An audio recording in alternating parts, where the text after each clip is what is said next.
it started with you messaging me to pitch a show. Yeah, I remember, in fact, I have a note, because I kept a whole folder full of notes from this whole process, and I found the earliest one. It was in July 2019. And it says, I contacted Mingma about the possibility of using Troubadour Stageworks for a folk piece using stories from heritage sites. That's my very first note. Yeah, because I knew you had this theatre company that was exactly what you worked, how you worked with specific heritage sites. And I thought, well, maybe we can work together on something. Make it all work together. Yeah. Yeah. It's funny considering it's now December 2022. So I know there was a little matter of something in between those 2 points. the thing that shall not be named. Yeah. There was a glorious moment, wasn't there, when we finished the first draft, we're about to do a read through, and then the whole world stopped. Yeah. But rewinding, I think I remember I contacted you because I had just finished doing a similar, much shorter show about the folklore of Bristol and cider in a pub. And I thought, you know what, it would be really nice to do a similar storytelling-based thing, but in a completely different environment for a completely different site. Yeah, I remember we went through a few different ideas for sites, and then I don't remember how we landed on churches. It might be because you'd worked with the CCT before, hadn't you? We had just done that entirely lines up. We had just done a project with the Churches Conservation Trust doing Macbeth in St John on the Wall in Bristol, and realising how easy it was to use as a venue, and we'd had quite a successful audience. And this was still when we were very much thinking about it as very much as a theatre show, and how do you market it, how do you get it touring. And also I remember you being very, very keen on a tour as well, rather than just wanting to do a specific show. I'm not sure why. It really made it complicated, didn't it? Nah, it was it was the thought of when you talked about churches, I thought, wow, well, there's obvious folklore that binds all of these old church buildings together. So there's got to be some sort of through line that you can tour, and yet there might be there's obviously something quite different per church, and I don't think we really thought that through entirely from the beginning. That being how much it would change per building, per venue. No, I think also what was so, I think our instinct was right on that as well. I mean, it was always interesting, and there was, while we were writing it, I think this made In the Stones better, was this kind of, this pull of both of us, that I had the very history side of knowing about venues and knowing about this, and you had the very folkloric side. And, you know, we did have this this not clash, but it was a slight tug of war, which makes it better.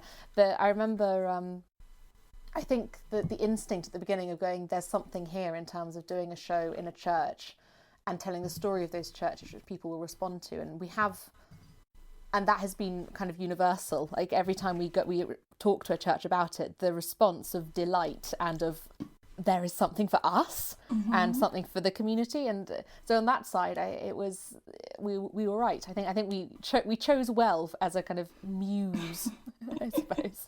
Yeah, the church has the muse. Yes, but you're right. I had actually forgotten that kind of slight clash at the beginning of, I was like, oh, but you know, you have to treat these histories as stories, and you know, we can pull them around a little bit, and what about all the magical elements? And you're like, oh, I found this really interesting piece of research from XYZ in the past, and like, oh, and I'm like, yeah, but are people still talking about it? Does it have that folky vibe? I don't know.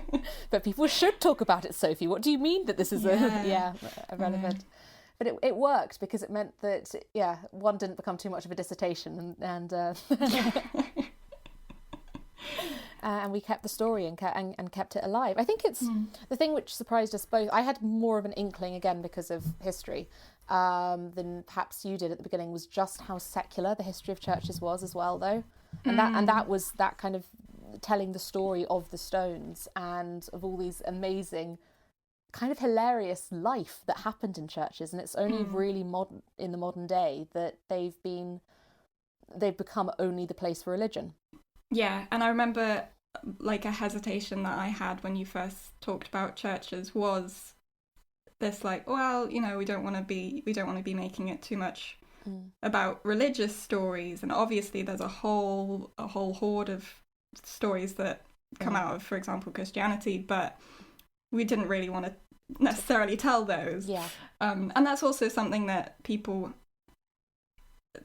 when we were talking about the show to people, they would say, oh, well, you know, they would hint at, well, I'm not religious, so we're like, no, this is not that. Yeah. Oh, yes, we had, there were a couple of moments of that. And again, it's interesting, I know why, but also why is it such a touchy moment of going, no, it's not religion? It's an interesting question, but it really wasn't our story here. And I think what I loved to discover more and more was the crazy stuff of things like the nave in a church is meant to be entirely secular meaning that's where you store the animals in winter.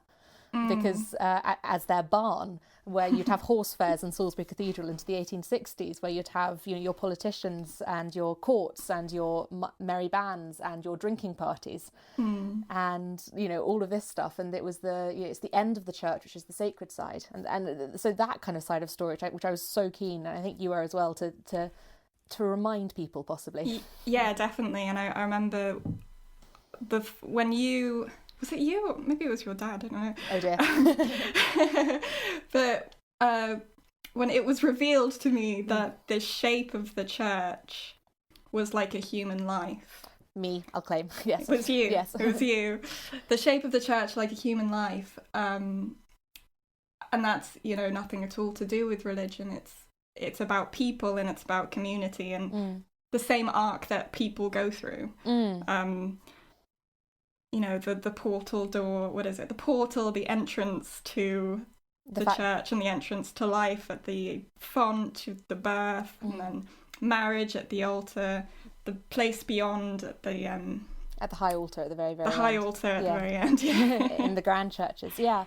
No, it's all of that. I mean, not to get into kind of theological discussion at all, but I was always fascinated by there's one book which is from the 60s, and I first discovered when I was doing my undergraduate degree, called The Secular Use of Church Spaces, and one thing which this author discusses is that actually, if you look, one of the kind of, when Christianity was forming, its great revolution was that it was about the word of religion. It was the word of God. It was about conversation and discussion rather than about a temple.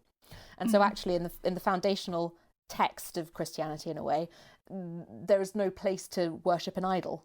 But once it becomes a state religion, well, you're going to need a space. So how do you design the space? Because you need a space for people to gather, because it's the state religion. But the space intentionally doesn't matter.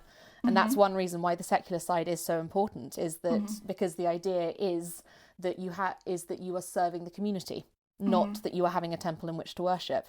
And that just blew my mind when I first read that argument, because it also explains why, and the justification for doing shows in churches and all of that side, in a way. Yeah, absolutely.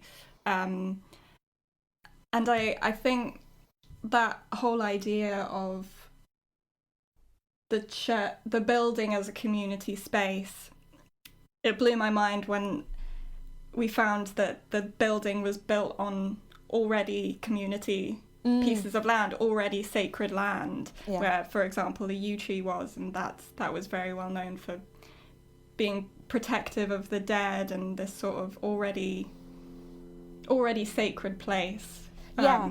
Well, the yew tree was really interesting in particular, wasn't it? Because it was that in England there are these yew trees it's very, very unusual to find a yew tree in the wild at all. They have a kind of symbiotic relationship with people and with churchyards, but quite often the yew trees in our churchyards are older than the churches. Exactly. So it points to a much older religion which was on that site before, and Christianity was so good at just kind of taking bits of other bits, and yeah, and all of this kind of goes to show that it doesn't matter what belief system was in place at any given time. What matters is that specific patch of land mattered matter to those people. Yeah, actually, my dad had a wonderful, strange story of when he was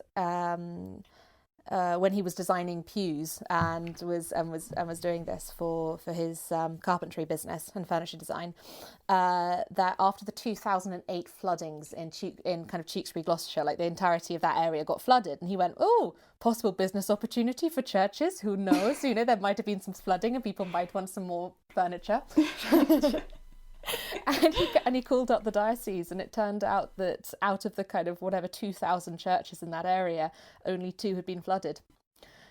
Because those were the modern churches, all the others had been built on land which was not, literally the water would come up to the door. But the people who had built those churches knew how it might happen, and it does not go any further. Well, there you go. It's really cool, isn't it? Oh, I wish you told me that before draft like 30 or something. I don't know how we would have brought that in. No, you're right. We already tried to get too much in. Yes. Yeah. On that note, yeah, the research. Yeah, it's. I think it's pretty impressive how much we got in, but also the amount that we did not. Yeah, I know. In my stack of notes here, I've got a very long quote from Hull in, 1428, dictating why, when and where you're allowed to hold markets inside a church. Do you know what? Honestly, I don't even know what it means. But it was great. Read it out, I think. It's It says, I would like to remind all present of regulations that no markets be held upon a Sunday under penalty of 6 shillings and 8p to the seller or 3 shillings and 4p to the buyer, except according to ancient custom from Lammas to Michaelmas. That no cooks nor victuallers dress any meat on a Sunday, except for strangers, and that too before 11 o'clock. Any person to inform against transgressors shall be entitled to 1/8 over and above half the sum so forfeited, provided he acted out of pure zeal, devoid of self-interest or malice. It's a Monty Python sketch. I know, and that whole quote was in an early version. Yes, which you made me learn. Yeah, but that, we had early versions that were absolutely scattered with that exact kind of thing. From that to Tennyson quotes to, anything that mentioned either an interesting or funny history of a church to an interesting or fun fact, slightly magical piece of folklore. Like all of this, we had so many fairy bell references. The fairies in a very early version of the fairies that lived in the yew tree, and the bell tolling. They thought that the bell tolling scared away the fairies, but actually the bell tolling drew them nearer, and that's what makes this such an interesting magical place. I had completely forgotten that version. Wow. Yeah. Mm-hmm. Yeah, and I think it's, it's also all these bits, like we had, in some ways COVID did a lot for the script, in that we had one draft, which we were quite pleased with, but then we left it for a year and came back and totally ripped it up, which did enormous good, but that was also interesting. And there's also even the bits which end up in the script as a passing reference at one point sometimes had 3 pages dedicated. Like the fight over the warlock and his heart. Oh my goodness. I love the story of the warlock in his heart, because he hides his heart in a box, and the box is swallowed by a bird that flies swallowed by a bird. In the church. Yeah, and the bird is up in the pews of the church, and I thought, well, this is relevant to churches. This is a story about churches because it mentions a church. We have to get that in there. And there's we never managed to get the Green Man in either, actually, thinking about it. Good point. There was a great moment where Sophia told me that whenever you go to a church, there is always a green man. I was like, well, not always.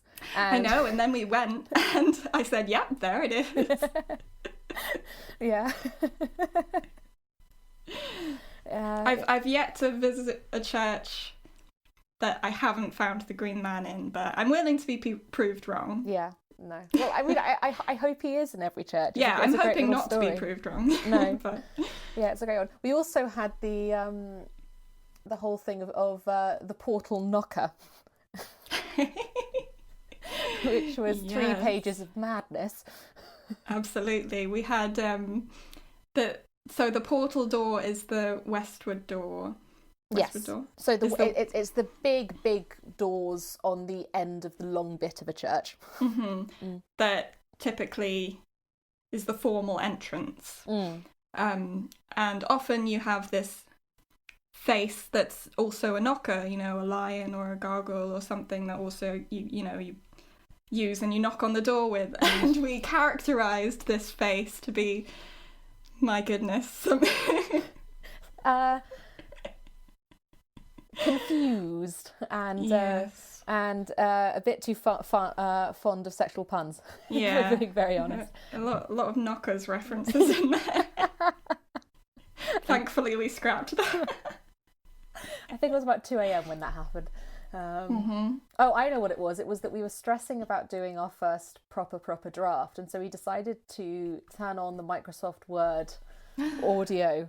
Well, this was an idea from me because I've always found that if you're working in folklore, if you're working in the oral tradition in any way, and I know this was a written thing and a performed thing, but if you're working within that world, it's always best to just talk it out and see how a story actually manifests in an oral way. Yeah. It's all very well saying that, and then, you know, we're sat there with the dictator on trying to get from the beginning to the end of this story that we wanted to tell. But, you know, once you do hit the end, then you can go back to the middle and think, okay, let's edit this. Well, I think it was a really good idea to do it because it was also, I think we both had paralysis of looking at this blank page. We had so many notes and then the writing of it. And I think it was that idea of kind of just reading it out, and then we also, because there was a moment when we said, look, this is not just our story to tell, because firstly we're going to churches and saying let's tailor to your space, so already we're going to be including all of that, but also so many other people, and like part of the point is the memories of the stones, so let's feel very free in the fact that we are including all of these references and all of these people and things like the Tennyson poem, which are, in the end we only I think got 2 lines of it in. But Tipperary or the Elking poem, or the, you know, and once we said, look, we will happily admit that this is everyone's thing, and then suddenly we had something we could edit and actually make into a script rather than just going, we need to write something. Yeah. Yeah. And on the tailoring front, should we talk a bit about that? Yeah, definitely. It was really interesting talking to the different venues that we were originally bringing this on an R&D to, saying, have you got local stories from your specific church that we can slip into the show in any way? And wow, they just like opened up these really, really interesting pieces of folklore. And that was so good to actually talk to them with our voices and hear them in the way that they are passed down. Yes. In their natural folky way. Well, it's also, it was, I think we have to give kind of a little bit, well, a fair, more than a little bit, a lot of credit to Tim Smithies in some ways of this, who gave us our first kind of shot at getting this on its feet in Cornwall. And he's an old pro at theatres and at community work and trying to get it all to work together. And one thing he said was tailoring it so that there's something very special for the people who you're going to, and how to talk to those churches and how to include. I think he was the first one who actually said, "Can you tailor it to each show?" I think, and it just made complete sense, didn't it? Because we're talking about a community space. We're going into a community to tell them their own story. Surely, you know, they need to be part of that. It's for them, and it's the night itself is a reason for them to gather in their community space, which some of them might not visit very often at all. So let's use their own content. Yeah, exactly. And and I remember having a real sense of when I first went down to Cornwall to talk to some of the venues we were going to work with in that initial tour, and really trying to say, look, the last thing I want to do, I have no real connection to Cornwall. I don't want to come in and say I'm telling you your story. This should be a connection. It should work. And exactly. there were some really moving moments, like getting a Cornish singer in each show to stand up and do a Cornish folk song at the end, or just as part of the show. And that really was moving. And as you said, just watching, there were some shows in particular where you looked around and said, actually, in some ways, the quality of what we did was the least important thing here, because suddenly you have you have these communities talking in a way that you'd hear conversations where someone's so pleased to invite you to the local lunch because you're new and you didn't know that happens, and then all this kind of stuff, which that building has had for literally millennia for some of them, and had lost. And that was really special. Yeah, completely. Actually, one little point I want to put in as well is that one thing which I had to fight, well, not fight, but one thing I was really wanted to include from a secular side was the original King James Bible text as well in our show. Oh, yeah. Which I did need to justify to literally everyone, including you, which is fair. Including me, yeah. A lot. And part of that actually was less to do with the religious side, but to do with the ritual and the community side. And having a real feeling, which actually came from going to my grandfather's Russian Orthodox religious kind of funeral. And the religious funeral in the Russian Orthodox Church is exactly the same, whether you are the Tsar or the smallest serf, and has been the same for 400 years. And it was and it's in Russian, and I speak not a word of Russian, and it was the most powerful thing I'd ever experienced, because it though I understood nothing of what was said, it felt like all 400 years of these people were calling out and kind of welcoming the person through. It was a total kind of ceremonial, secular side of a community saying goodbye and moving through. And I think I wanted to pay tribute to the King James Bible, which had been the church's main text and the Book of Common Prayer for since Shakespeare's time. Well, it was when you told me that story of the Russian language being exactly what you just said. When you told me that story,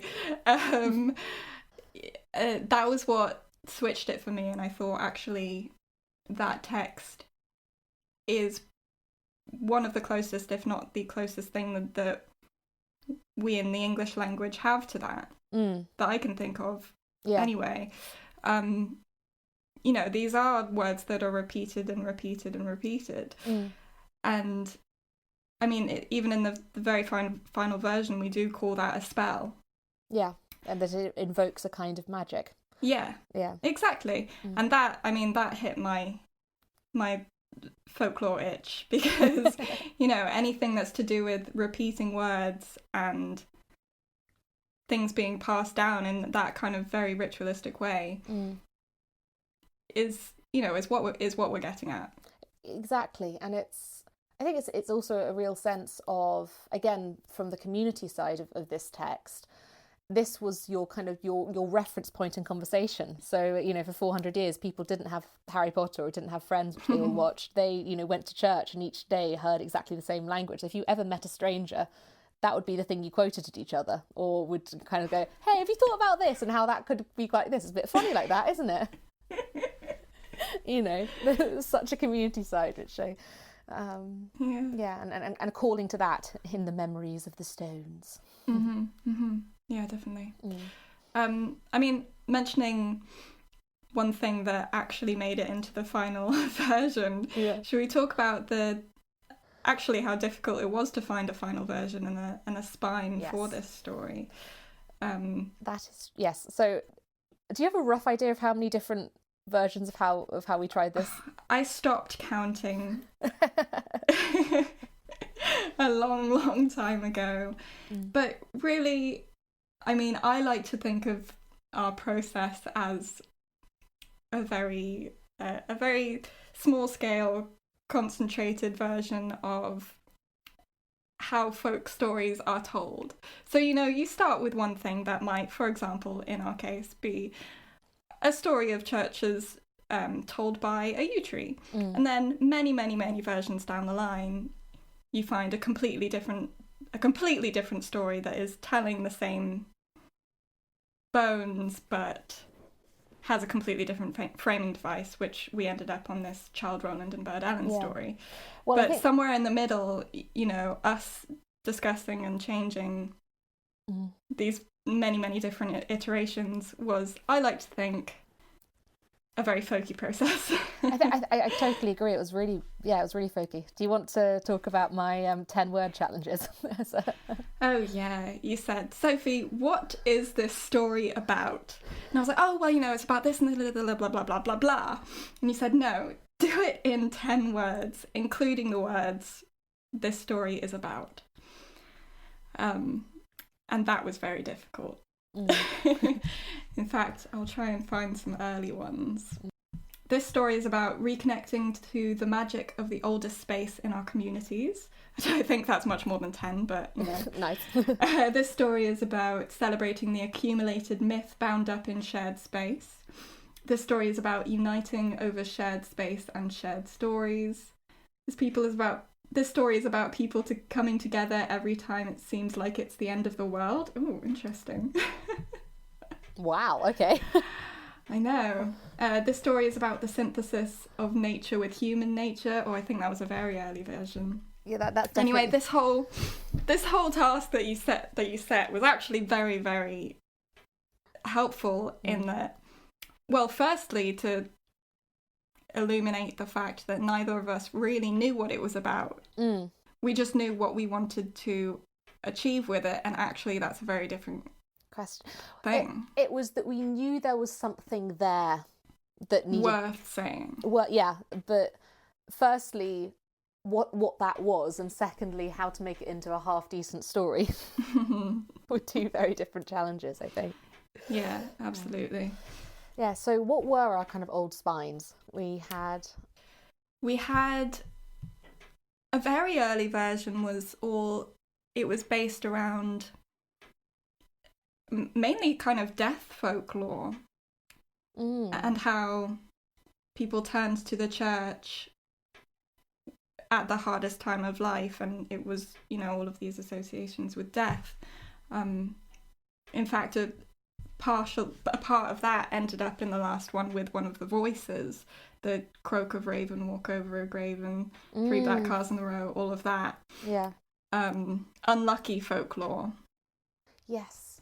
Because it was about a rattling to the church door, and that was a very big sign of bad luck back in the day. And I suppose another thing which kind of from that really early version, which ended up, was also, though I haven't connected this until now, was the thing of the chapters of the story we always said were the points where someone is most likely to connect to a church, which is like these great kind of life, death, landmarks marriage of life. Yeah.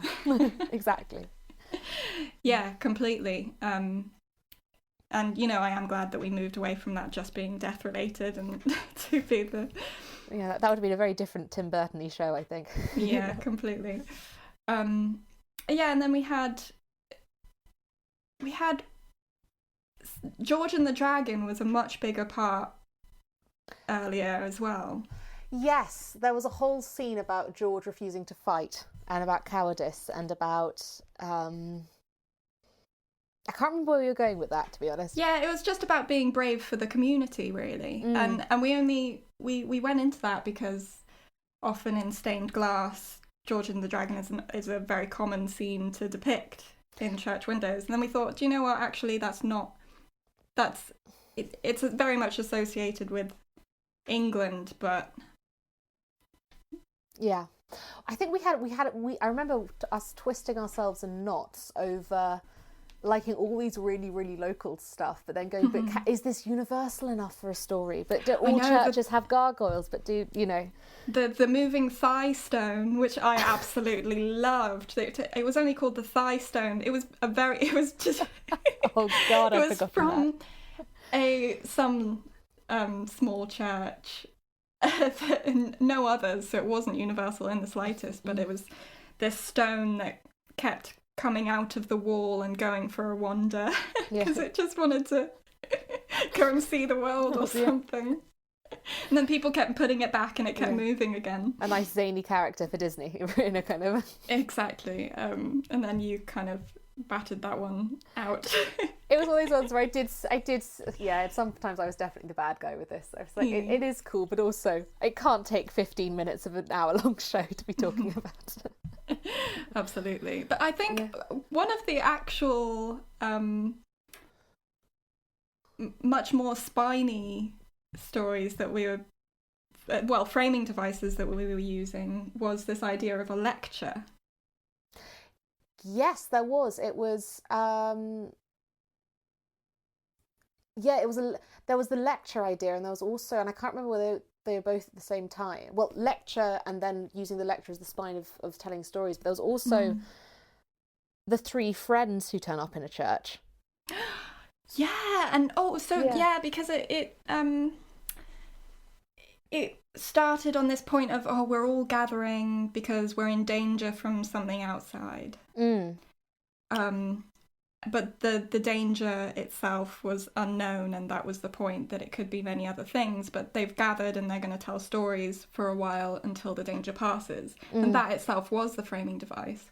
That did make it into one of the kind of chapters, the sanctuary scene, in the final thing, because actually sanctuary is such a big part of what churches have been.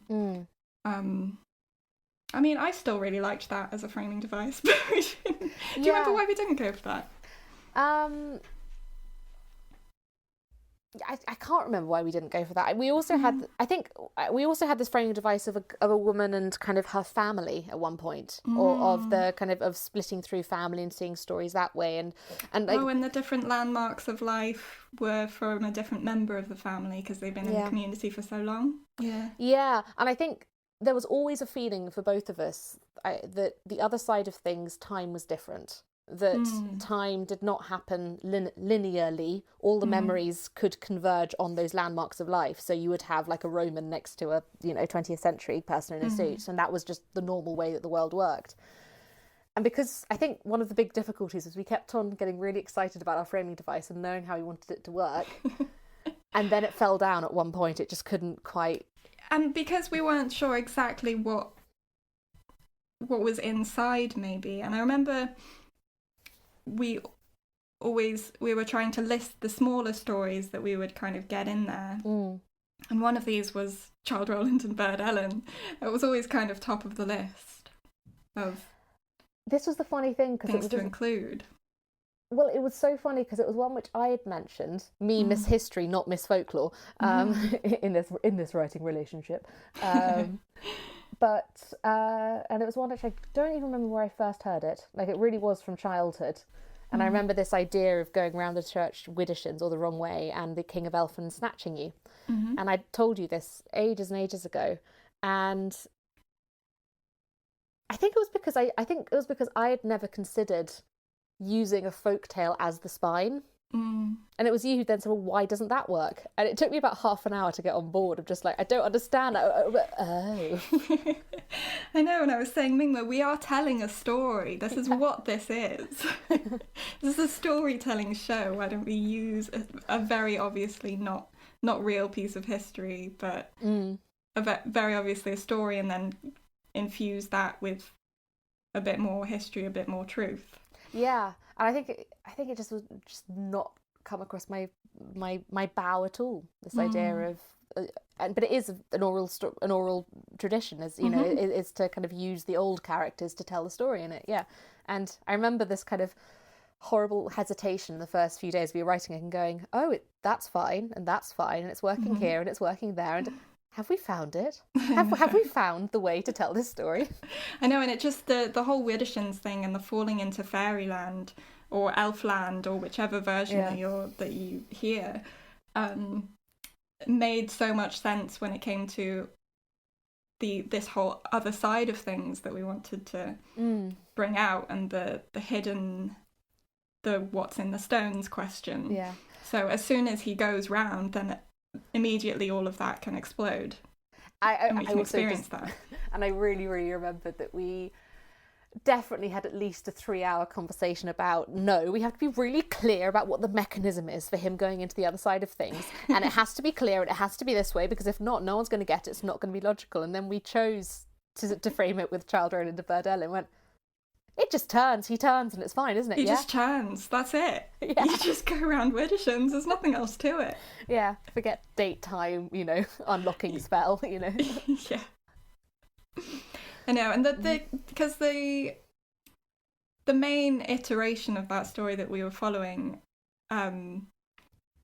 he visited 3 people, didn't he, before he could then follow Burd into Fairyland. Well, it's a... Yeah, in the most complete version, again, like fairy tales, so many versions, and I'm sure we're going to get onto that, but it's the most complete version is from the 19th century, and in it he has to journey to Elfland, and in that journey, and he's told by the wizard Merlin, cameo, that he can accept no food nor drink from anyone there, and has to cut off the head of everyone he meets. And there are 3, and he has to kind of see 3 people on his route to the King of Elfland's hall, and and each time he has to do something. But I think what you're getting at is that we took this idea of these mini challenges and then went, well, perhaps there's this thing of him needing to complete a challenge to go on to the next bit in order to get through. Yeah, well, I don't know what I'm thinking of, because I was thinking of our Voices 3 and what he met earlier. Maybe I'm wrong. Voices 3. Perhaps it was. Because I think he goes to visit somebody and they're like, oh, well, you have to do this if you want to go to Elfland, and then he goes to somebody else, and then he goes to Merlin. Yeah, we did have a version like, yes. It might not have been that same version, in fact, and this is the beauty of folklore. No, you're right, the Voices 3, because I think the grandfatherly voice, one reason for grandfatherly was because it was Merlin at one point. Yeah. Oh, I had forgotten that. Yeah, but I mean, exactly as you're saying, then the challenges, instead of him going around cutting off their heads as he does in one version, we had this thought of, well, he has to get past each landmark of life, and that ended up as taking the story tithe. Yeah. It was funny because in the kind of R&D version, it was more close in some ways to the folklore, and the way that he succeeded was that he had to refuse to participate in the scene. Yeah, it was the Lotus Eaters, wasn't it? Yes. It was every scene is inviting him into forgetting his normal life and just, oh, come enjoy the ever-present, the now. Yes. This scene, have fun with us, play with us when he's at the baptism with the children. Journey with us with the leave taking, and stay in sanctuary, safe with us forever, and marry me. And every time he has to think, no, I'm here for a reason, I have to find my sister, and then bam. Yeah. And actually in the final iteration, what we realised was this story is about, and actually I think really this show is about the loss of stories. And we just realised actually we can be very literal.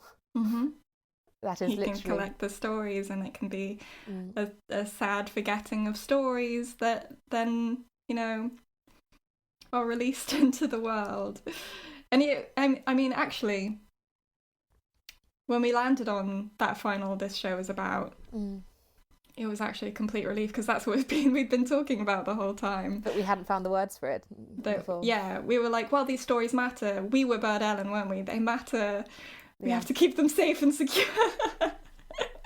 Well, I think we're not entirely Burd Ellen because it mattered, but we wanted to release them. We wanted people to know. Exactly. And, and actually one aspect of what was interesting is that Burd Ellen becomes the villain of it because she wants to hold it all safe because she's scared of what will happen to the stories. And actually I think that's quite an influence of the oral idea as well, that misquoted, misused, misunderstood was a line that you put in that I was like, oh, absolutely. You know, that's what folklore is. Somebody tells one story, then they're like, so, the listener doesn't quite get it and therefore tells it in a different way, or gets something else from it. Or gets something else from it, exactly. And actually that's not something to fear, Burd Ellen. No. That's something quite lovely and extraordinary and worth sharing. Exactly. And I suppose also a justification for us, putting in so many other people's words as well, and folklores and characters. And I mean the other side of it, which is once we realised that Childe Rowland and Burd Ellen could work, was that we both went deep into the folklore of who are these people, and Childe Rowland, Burd Ellen and the Erl King. Mm-hmm. And that was fascinating as well, wasn't it? In a I mean the child and bird thing, the young, the man and woman on the brink of something. Yes, so it's the child, which means not quite squire, not quite, and Burd being the young woman who's no longer a child but isn't quite a woman. And that also kind of worked with this idea of transition and of stories. But it's also kind of as characters, like the fact that, me, the Shakespeare buff, discovering that Rowland is mentioned in King Lear. Yeah. And that clearly he's mentioned in such an offhand way in King Lear, with the bastard Edward saying, Childe Rowland to the Dark Tower came, that clearly he was a folkloric character then, that people would just know the reference. And we've lost nearly any other context for him then. And similarly with Burd Ellen, that there's earlier versions of her which don't quite work with Rowland. Then clearly at some point the two stories went, connected. And they decided that they were brother and sister, someone along the way. Yeah. Yeah, and then there's that, for what with my whole worldwide wandering, Childe Rowland to the Dark Tower came poem that, doesn't actually mention anything to do with churches and is therefore... Or Ellen or Ellen or anything. And so clearly this story met with the church buildings thing, quite late on. And exactly as you say, that these figures existed beforehand. Yeah. The Erl King, and the Erl King versions of him, the Icelandic, what is he, the Hero Hogan? Merman Rosmer. So I think we found a Danish, a Scottish, a Icelandic, a Norwegian, and then there is the classic German, actual Erl King, yeah, and obviously the Elf King in the British as well. And I think there is a real argument for it all being one person in in this kind of boogeyman who's existed in a way, and like all these different versions which have iterated and which have have appeared and reappeared. I mean, my personal, I'm sure, well, one of our favourite versions, the one that's in there, the Erl King poem, he's the big bad who steals children, right? And if you're thinking of children as the keepers of stories in many ways, then, who else to be the one who wants to take these away? The children as the keepers of stories. You haven't said that before, is there? Well, I mean, it's not something that I agree with. It's just something that is very well... is very well agreed and common sort of, that's a fairy tale, that's for children. Oh, okay. They're very much associated with each other, yeah. Well, it's I mean, there's always an interesting thing of elven folk and the kind of changeling stories and changeling childs, and in the folklore, the obsession with children, which of course in some ways is, parents' warnings of don't stray too far, otherwise the Elf King will come and snatch you. But it also, it is I think that's an almost more profound thing about the children being the keepers of stories, which could be made from that point of because it is because the stories are the passing on of knowledge, and it's far easier to explain something in story form than it is to dictate, or give rules, or how. Well, exactly, and I mean that's the reason why we have metaphors in our language, because some things are not easy to say in straight words. You have to use words of that go around it in a circle, and that highlights the middle. Yeah. And yeah, exactly, when you're explaining these things to children, that's often the way that you have to. Yeah. And when I say these things, I'm not talking about anything in particular. It seems to be a thing that we do as people. Well, you every time someone new comes into the world, they need to at least be taught a few frames of reference, or a few things of good or bad, or of don't stick your hand in a hot pan, or to try and keep safe. And perhaps I once heard storytellers be described as kind of the translators of universal truths for each generation. Love that. So it's that there are universal stories that kind of come down, and that part of it is that is changing the frames of references, and it's still telling some of that, Yeah, and therefore they have to change every time, because the world changes, the story has to change. Yeah, I don't remember why we got onto this. Children as the keepers of stories, I think. Yeah, so I think that was kind of our the final piece that clicked in, was realising that we could be so literal with the Elm King, and saying that, okay, he takes stories. That is...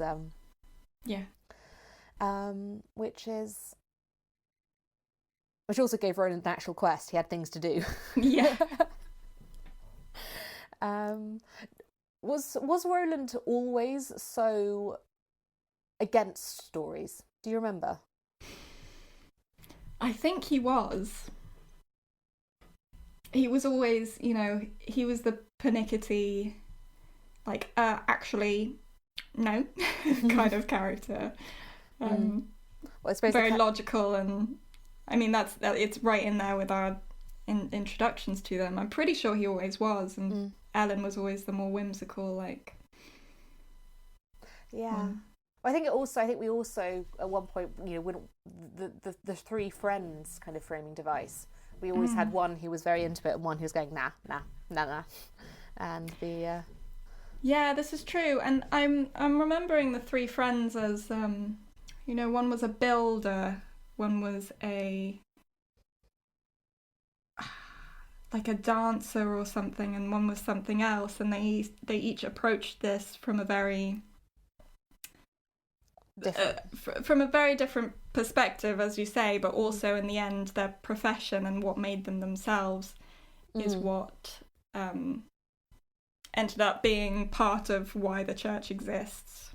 The builder who makes it, there's somebody else who brings life to the space inside. Yeah, and I think it was also that their knowledge bases, though, were very different, and helped them interpret in very different ways as well. And that idea of how the builder can read the stones through through the hands that crafted it, and the yeah. Wow. So here we are. We actually, 3.5 years later, is it, or is it? Yeah, with pauses. I like to give us a break and say with pauses. With pauses, but it's. But yeah, I'm glad that it exists now. Yeah, and it's out in the world. I think what's also so interesting is looking back at, even as we've been talking here, at even the earliest drafts, and how much, even if we didn't entirely know what it was more like we needed clarification rather than it hugely changing track. Absolutely. It was always what it was. Yeah. It's just we didn't quite understand what it was. Yeah. I'm sure there's something in there about your point about universal truths and the storytellers coming along and trying to make sense of them that there was something here that was a definite thing that was itself a point worth making, and then we were coming along and trying to see how that was supposed to be told. Or even in a way that isn't even that we could necessarily rationalize that there's something here and it's worth it. Yeah. Great. I'm looking forward to delving into the folklore of maybe something else. Yes, different kind of site. Yeah, I realised that one thing we didn't talk about was the version with the yew tree, and possibly because that is part of a certain thing, which is because it might become something else, and I think the yew tree, as the thing that stood there before the church did in many cases, led us on to the church as a community space, but the yew tree itself has this whole host of other stories that are worth exploring in a different way, and trees in general. Trees, and also just the recent scientific discoveries surrounding fungi and the mycelium. Yeah. I think there was a time when this show was called mycelium. It was called mycelium, yeah. We were trying to put two different concepts together. We were a bit. We're being slightly too ambitious, possibly. But yeah, it's been all right.